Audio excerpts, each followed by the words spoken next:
everyone, please like, share, and subscribe and click all the notification bell para ma-notify kayo sa aking mga bagong YouTube videos. Salamat po!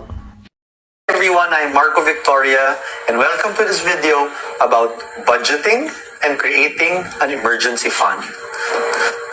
So before I continue, ano ba ibig sabihin ng budgeting? Ano ba yung budgeting na yan?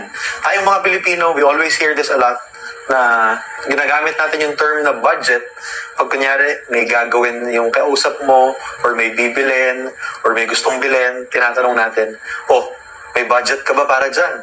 May budget ka ba para sa project na yan? May budget ka ba para sa cellphone na yan? Ibig sabihin ng budget, in layman's term, pinakasimple na explanation, na translation nating mga Pilipino sa word na budget is pera. Ganun kasimple. May budget ka ba para sa cellphone? We're asking, may pera ka ba para sa cellphone na yan? But in this video, we're gonna go deeper sa totoong ibig sabihin ng budget. We're gonna talk about budgeting. Again, I also said na this video is about budgeting and creating an emergency fund. So ano naman yung emergency fund? Later on, I'm gonna discuss it more. I'm gonna give you a more detailed explanation kung ano ibig sabihin ng emergency fund. But first, let's focus on budgeting. So I wanna talk about the importance of budgeting. Bakit natin kailangan mag-budget? Bakit namin tinuturo sa Truly Rich Club mag-budget? So the importance of budgeting. Number one is budgeting helps you reach your goals. If you budget your finances, if you budget your money, mas madali mong ma-reach yung financial goals mo. Ano ba yung mga financial goals mo? Or basically, ano yung goals mo ba sa buhay?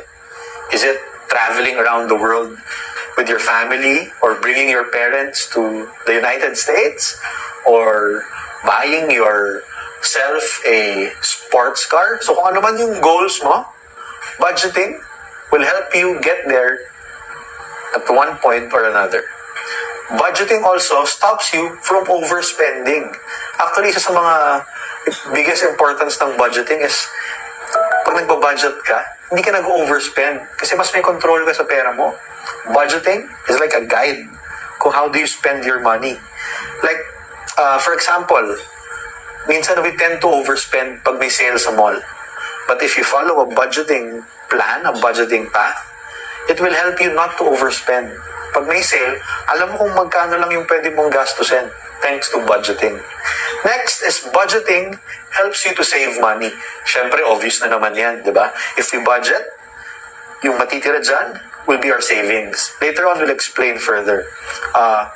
Budgeting also helps you to stop worrying. Ibig sabihin, parang hindi ka na mag-alala na like sa overspending, hindi ka mag-aalala to spend more or kung may matitira pa ba, mawawala yung feeling of worrying or pag-aalala kung may sinusunod ka na budget. Last is budgeting helps you to be flexible and it puts you in control kasi ikaw ang gagawa ng budget mo.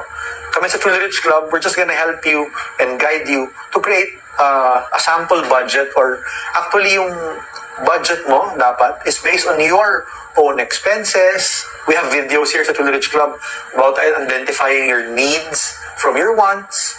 Truly Rich Club dito, tinuturo din namin where to invest your money, how to invest in your future.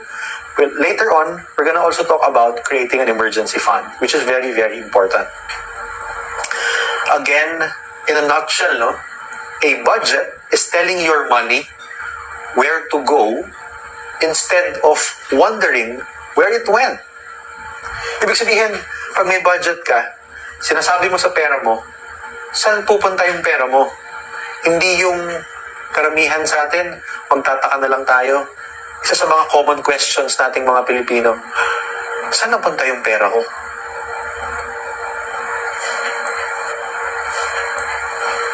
Tinanong mo na ba yan sa sarili mo? Or na-realize mo na ba yan dati at one point? Ako, aminado ako, there were times na gano'n, mapapaisip na lang ako.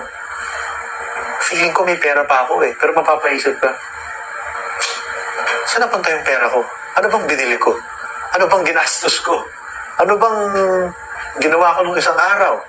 Saan napunta yung kinita ko? O saan napunta yung sweldo ko? Nung wala akong budget plan, nung wala akong budgeting na ginagawa, common question yan. And sadly, marami sa ating mga Pilipino have the same problem. Iniisip natin, saan napunta yung pera ko? Ano bang binili ko? Ano bang pinaggastusan ko? But if you have a strict budget na sinusunod mo regularly, ginagawa mo lagi, it's you telling your money saan siya pupunta. Hindi mo na iisipin kung saan ba napunta yung pera mo. Maraming benefits ang pagbabudget or budgeting. Unang-una, budgeting guides you in planning your long-term financial goals. So, pag sinabi natin long-term, it's 10, 20 years from now. Ano yung mga financial goals mo 10, 20 years from now? Is it to have 100 million in the bank? Is it to have 100,000 pesos to spend every day for the people that you love? This could be long-term financial goals, and budgeting can help you get there. Another benefit of budgeting is it helps you to identify errors made by you or your bank or usually mga credit card company. I have nothing against credit card companies, but personally, even my friends, madami kaming experience na minsan double charge, minsan wrong charge, minsan magugulat na lang ako, may charge ako from another country, Africa, nagamit yung credit card ko, pangbayad ng software sa internet. If hindi ako nagbabudget at hindi ko alam yung expenses ko at yung regular budget ko, baka sa ma-overlook mo yung mga ganung bagay. But if you follow a budgeting plan or budgeting path, then mapapansin mo yung mga credit card statement mo, errors by the bank, or even your own errors in terms of spending can be easily identified if may budgeting ka na sinusunod. Next is budgeting prepares you for shortages in income or emergency events or unexpected events. Ibig sabihin, if you follow a budget plan, ready ka for mga shortcomings. Kumbaga, biglang nangutang sa'yo yung kapitbahay mo sa probinsya nung binata ka pa. Or minsan ganyan di ba? Minsan, nakatanggap ka ng bonus, tapos parang may nakakaamoy na kaibigan mo, kamag-anak mo, or kakilala mo na laging umuutang sa'yo. Minsan naaamoy nila. So, kung willing ka naman magbigay, and if you follow a budget, mas madali magbigay, mas madali malaman kung magkano pwede mong ibigay. Or kunyari, hindi umuutang. Kunyari, emergency. Like, anak ng office mate mo, nagka-dengue, at yung office mate mo, humihiram ng pera sa'yo. Babayaran naman kita yung 5 days pag nagkasweldo na. Ikaw, kung may sinusunod na budget, alam mo kagad kung kaya mong magpahiram or hindi. Dahil sa budgeting, malalaman mo kung may emergency, pera kang makukuha. Last, if nagbabudget ka, it gives you peace of mind, which is very important sa atin ngayon. No? Kasi pag hindi tayo nagbabudget, minsan hindi natin alam, nauubos na pala yung pera natin. Yung sweldo mo nung 15, minsan 18 pa lang, ubos na yung sweldo mo. Kung wala ka sinusunod na budget, baka hindi umabot sa susunod na sweldo yung pera mo.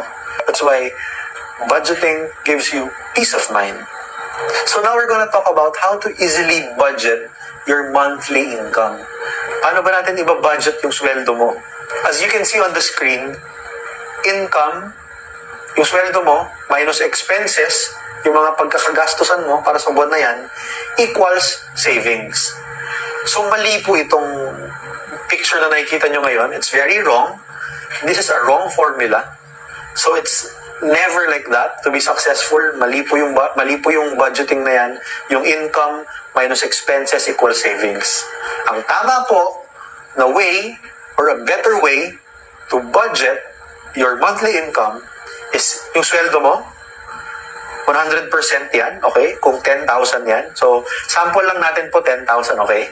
So, yung income mo na 10,000, inabot sa'yo, ng sweldo mo, pinasweldo ka na ng 10,000 for 1 month, liless natin yung 10%, yung tithes. Yung tithes is what we give back to the Lord, to ministry, to church.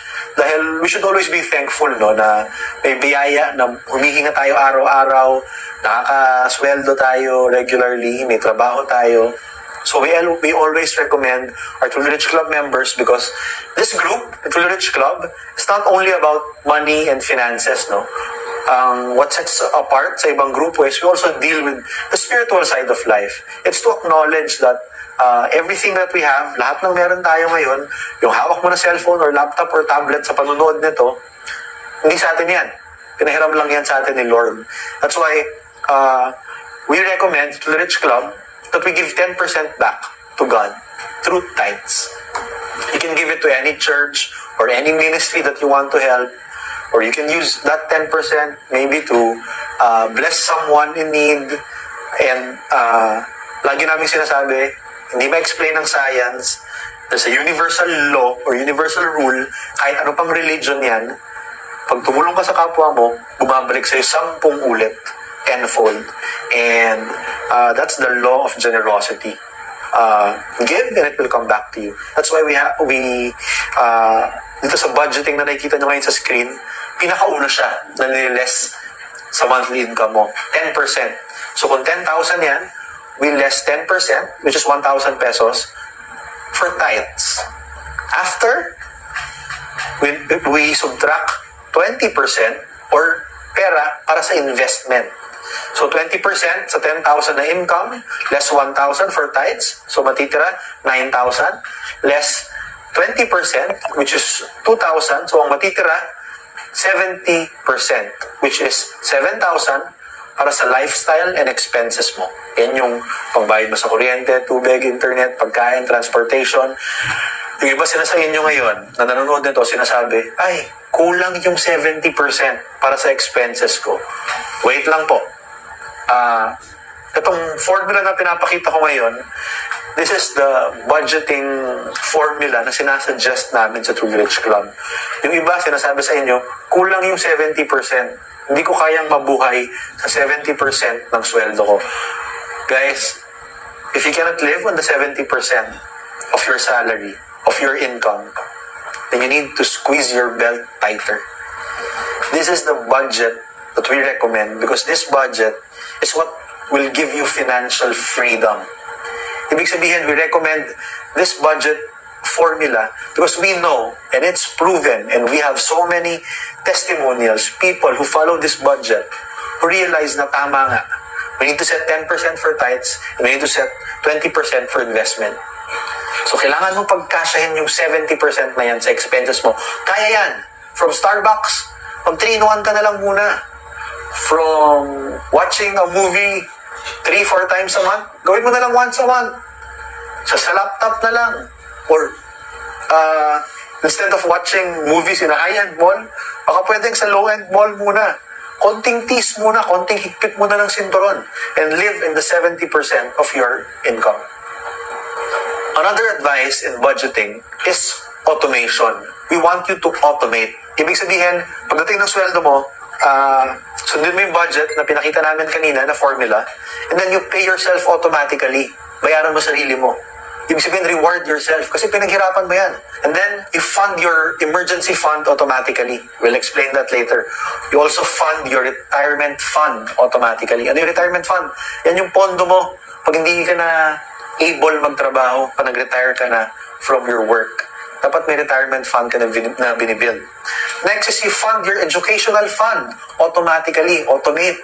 Next is pay your credit card bills automatically. Ibig sabihin, suggestion ko lang, pag may gagamit mo yung credit card mo, no matter what your limit is, ginamit mo ngayon, 5,000. Make sure you have 5,000 liquid to pay that amount. Para hindi pumapato yung interest. Para hindi miss yung due date. So when you use your credit card, pay your credit card bills automatically. Next, pay your needs and expenses automatically. Automatic na yan. Needs ang sinabi ko, hindi wants. Because needs, ito yung mga bagay na hindi ka mabubuhay kung wala. Like pagkain, or tubig, or transportation money from your house to work. These are needs. So pay it automatically. Tabi mo kagad sa budget. And last, give to charity or church or yung tithes natin automatically. Bakit sinasabi namin automate, no? The reason why we recommend you to automate is because if you don't automate, minsan magdadalawang isip ka pa na baka pwedeng this month, hindi na 70%, baka pwedeng 90% ang i-allot ko para sa lifestyle ko and expenses ko. Yung 10%, hahatiin ko na lang sa tithes, saka sa investment. So guys, we showed you the formula kanina and we recommend you follow this dito sa Truly Rich Club.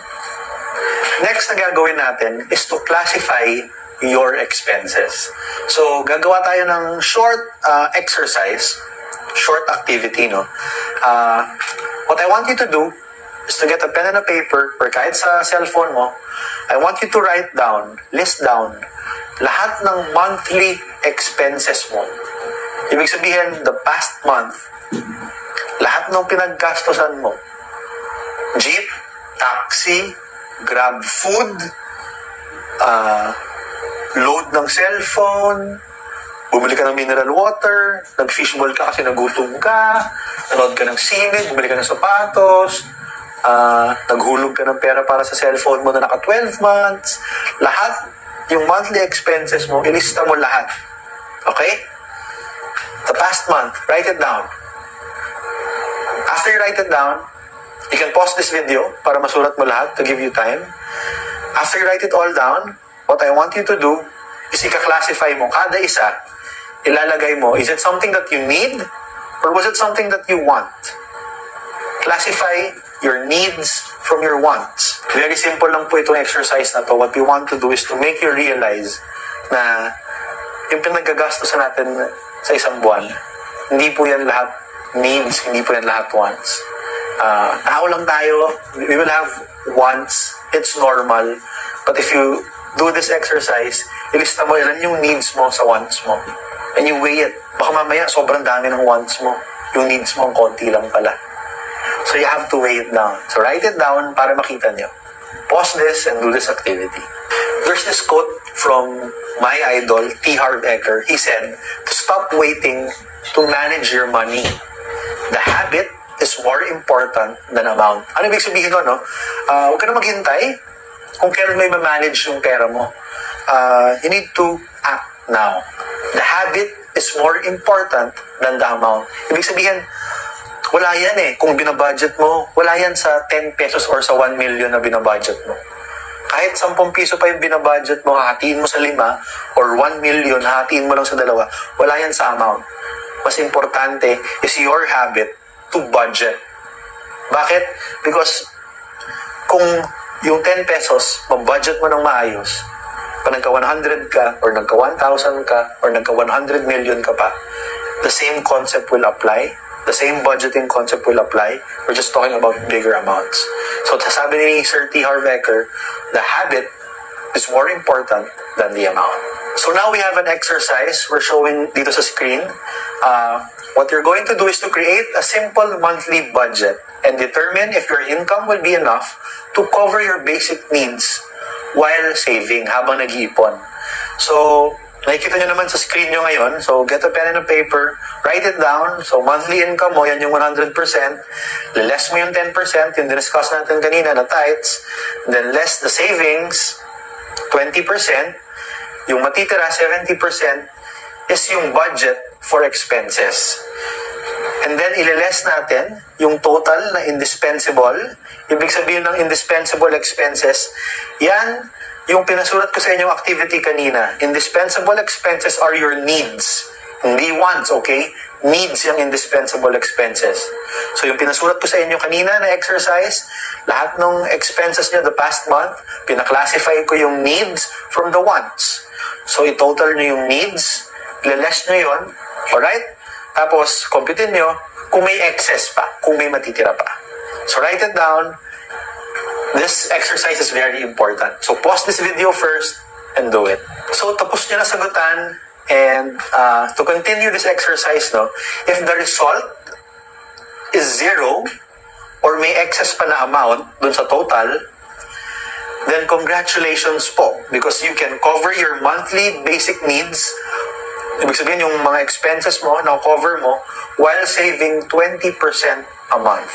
Ibig sabihin 20% ng income mo for investment. So congratulations po if ang result is 0 or higher. But para po sa inyo na ang result is deficit or negative or below 0, less than 0, ibig sabihin, then it means your current budgeted monthly income is not enough. So, you will need to increase your cash flow. Alright? Like I said, if nag-deficit po tayo sa exercise kanina, you need to increase your cash flow. So, how do you increase your cash flow? There are 2 ways to increase your cash flow. Number 1 is to reduce your expenses. Ibig sabihin, you need to live below your means. You need to classify your needs from your wants. Ginawa natin sa exercise kanina yan.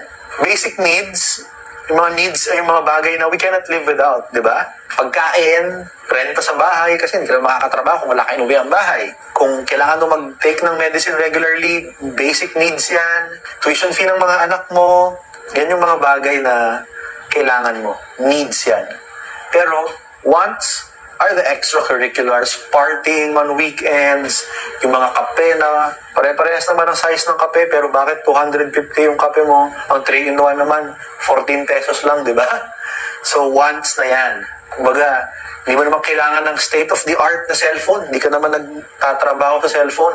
Pero bili ka ng high-end na cellphone. These are wants. So, to increase cash flow, first step is to reduce your expenses. Live below your means. Okay? Focus on your needs, not your wants.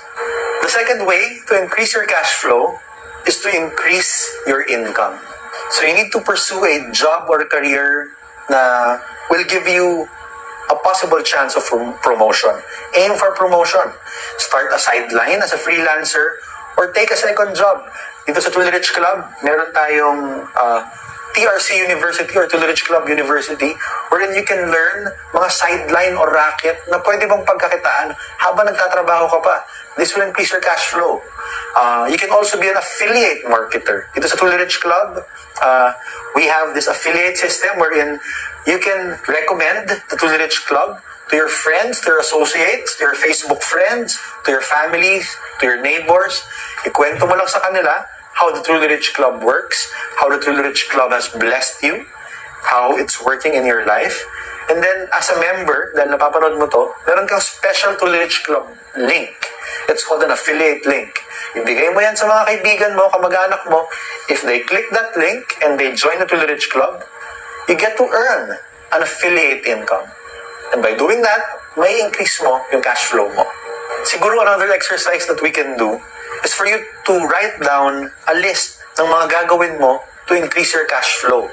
So, ano yung mga wants na tatanggalin mo? Okay? Write it down. And then also make a list of activities to create more income, to create mas mataas na income for you. So, write it down, yung mga sideline na gagawin mo, na mga naiisip mo na pwede mong ibenta. Write it all down. So, this exercise is very simple. Read it. Make a commitment to do this list para ma-increase mo yung cash flow mo. So now we're gonna talk about the emergency fund. So ano nga ba yung emergency fund? Nakikita niyo sa video ngayon is this box na red do na desusi. Emergency fund yung nakasulat. Or emergency only yung nakasulat. So ano ba ibig sabihin yan? Ibig sabihin ng emergency fund, yan yung pera or amount ng pera na gagamitin mo lang in case of an emergency. Diba nakikita natin sa mga mall, sa mga building yan, yung break glass in case of emergency. So, ganun din tong emergency fund. So, itong emergency fund is 3 to 6 months of your income or your monthly household expense. So, ano ibig sabihin nun? Ibig sabihin, kung sumisweldo ka ng 20,000 pesos every single month, kailangan mo ng emergency fund na around 60,000 pesos to 120,000 pesos. Bakit? Because the emergency fund is equivalent to 3 to 6 months of your income. Or pwede rin na computation, 3 to 6 months of your monthly household expense. Kunyari, ang monthly household expenses mo sa bahay is 10,000. Then you need to have an emergency fund of 30 to 60,000 pesos. An emergency fund should be easily accessible and withdrawable. Ibig sabihin, pag may emergency, parang break glass lang.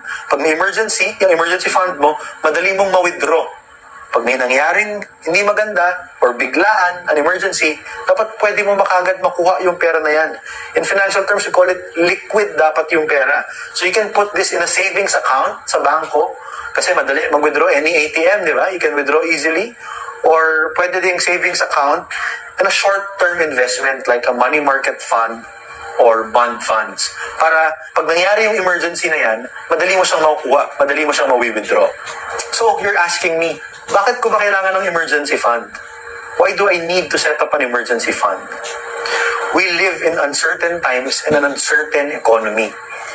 We don't know what will happen next week, next month, especially dito sa Pilipinas, no? Yung politika natin, magulo lagi. Kahit sinong presidente, laging may ayaw sa nakaupo, laging nagkakagulo. We don't know. Wag naman sana, baka maulit yung martial law dati, baka maulit yung Asian crisis, financial crisis. We live in uncertain times. Diba? No one knows what will happen next. So, it's very important na may emergency fund tayo. Another thing, unemployment can happen anytime. Pwede ka mawala ng trabaho anytime. Pwedeng malugi yung negosyo mo anytime. I'm not saying na you're incapable. What I'm saying is, everyone in this world is dispensable. Ibig sabihin, laging merong tao dyan na mas magaling sa atin. So no matter what we do, merong mas magaling sa atin dyan. But all that we can do is to be our best. But like I said, unemployment can happen anytime. Minsan, nangyayari pang unemployment at the worst possible time. So, if that happens, sana naman po hindi. But if it happens, it's very important na may emergency fund ka. May magagamit ka pag nangyari yan.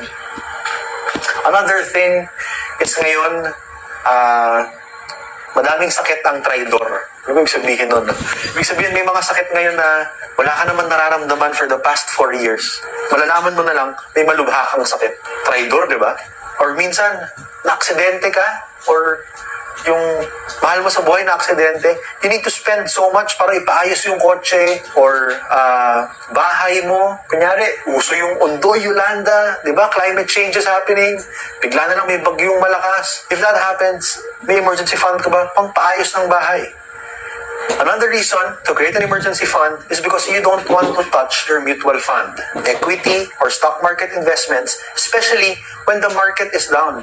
Sa Rich Club, tinuruan tayo na magkaroon ng mutual fund, ng investments. Yung iba sa stock market nag-invest. And that's very good. That's very, very good. That's your money for the future. But, hindi siya dapat pang emergency.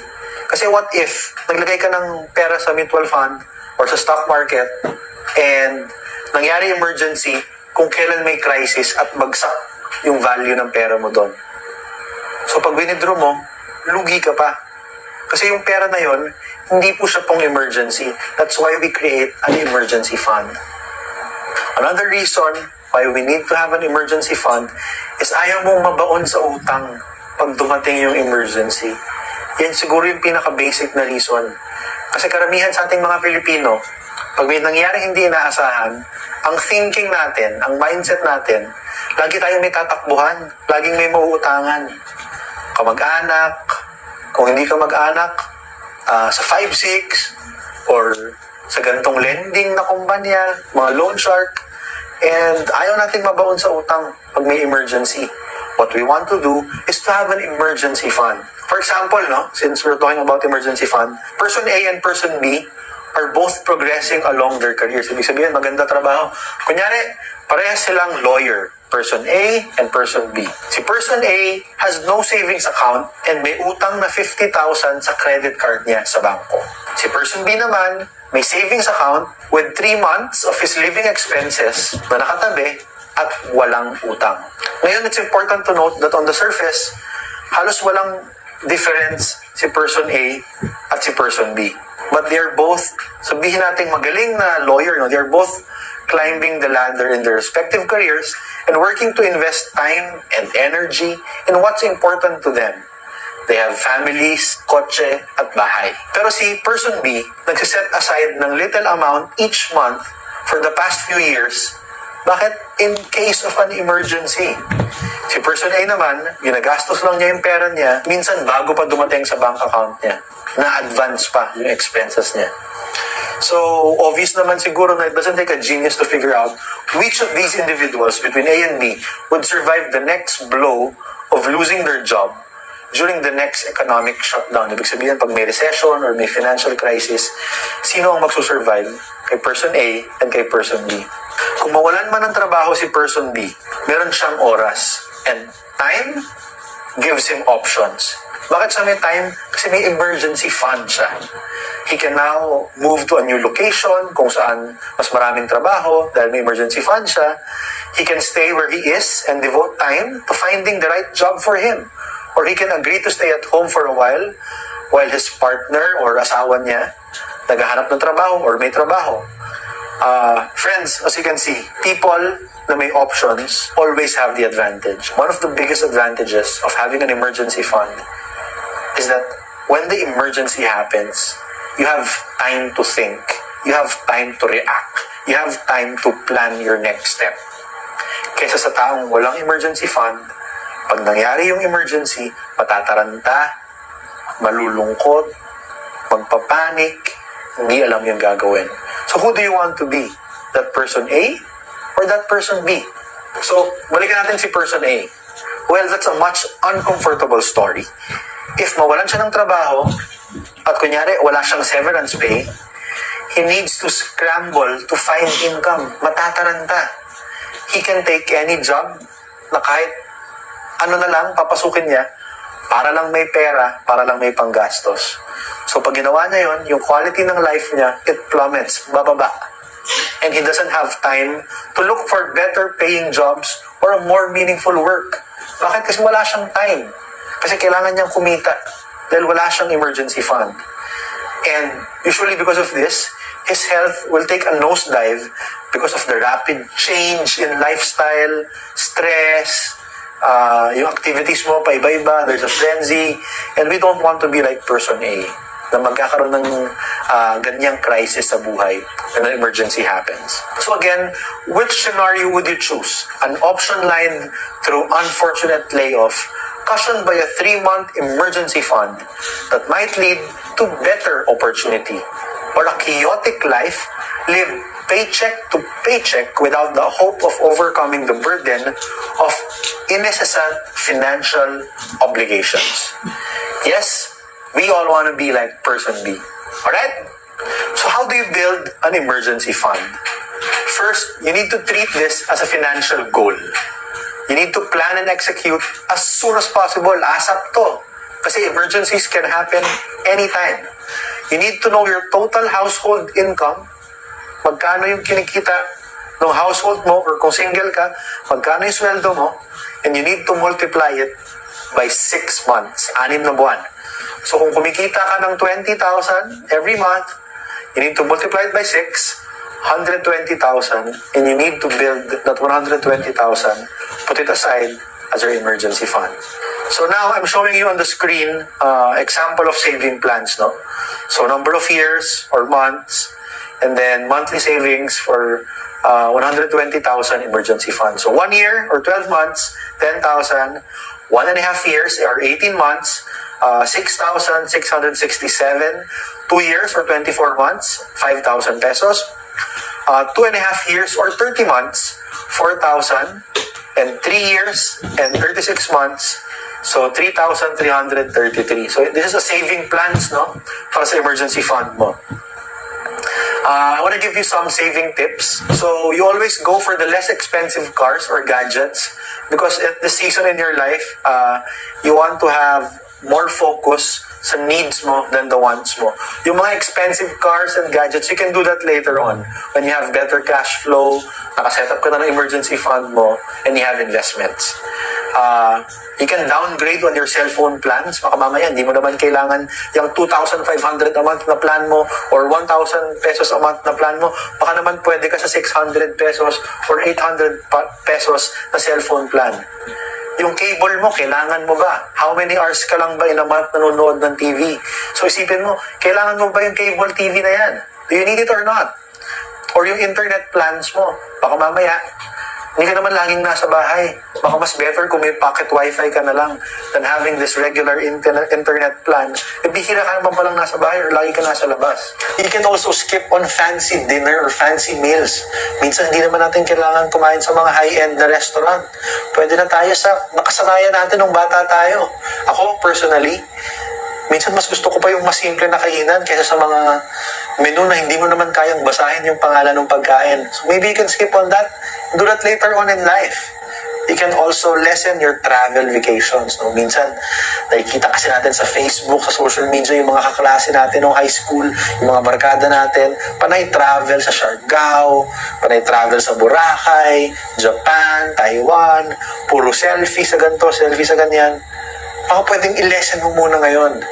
And then build on your emergency fund. Tsaka mo na gawin yan pag ready ka na, pag may emergency fund ka na.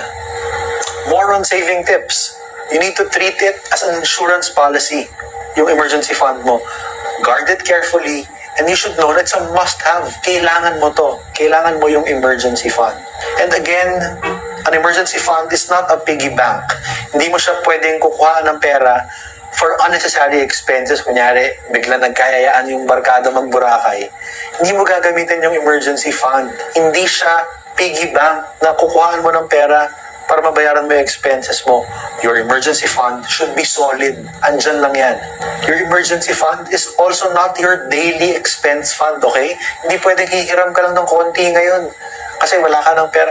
Hindi po siya daily expense fund. Your emergency fund is an emergency fund. Remember, di ba? Break glass in case of fire. Pag break mo yun, hindi mo na makabalik yung glass. Same thing na translate natin sa emergency fund. Hindi pwedeng kukuha ka lang dahil kailangan mo ngayon. Kumbaga, break glass mo in case of fire, yung fire hose dahil nauuhaw ka lang ngayon. Hindi pwede. So, emergency fund is not your daily expense fund. You also want to increase your emergency fund habang nag-i-increase yung sweldo mo.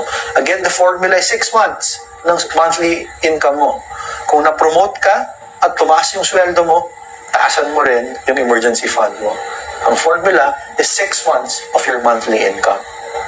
Ngayon, maybe some of you are asking, paano ko malalaman kung yung pagkakagastusan ko is an emergency talaga? Kasi baka mamaya at the back of your mind, may nagbubulong sa inyo na emergency to, naghihinalo na yung cellphone mo, basag na yung screen, sira na yung speaker. So emergency, na bumili ka ng cellphone, kunin mo sa emergency fund mo. Teka lang, okay?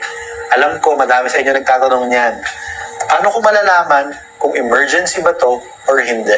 So, here, I'm gonna post on the video 3 questions para malaman mo kung emergency expense ba yan. Number 1, is it unexpected? Hindi mo ba siya inaasahan? Number 2, is it necessary? Kailangan ba siya? And number 3, is it urgent? Kailangan na ba siya ngayon? Again, these 3 questions will guide you to determine kung emergency expense ba yan or hindi. So, yung cellphone na sira, is it unexpected? Baka naman matagal na nasisira talaga yan. Number 2, is it necessary to change? Kailangan mo ba talagang palitan? Baka naman pwedeng ipaayos lang.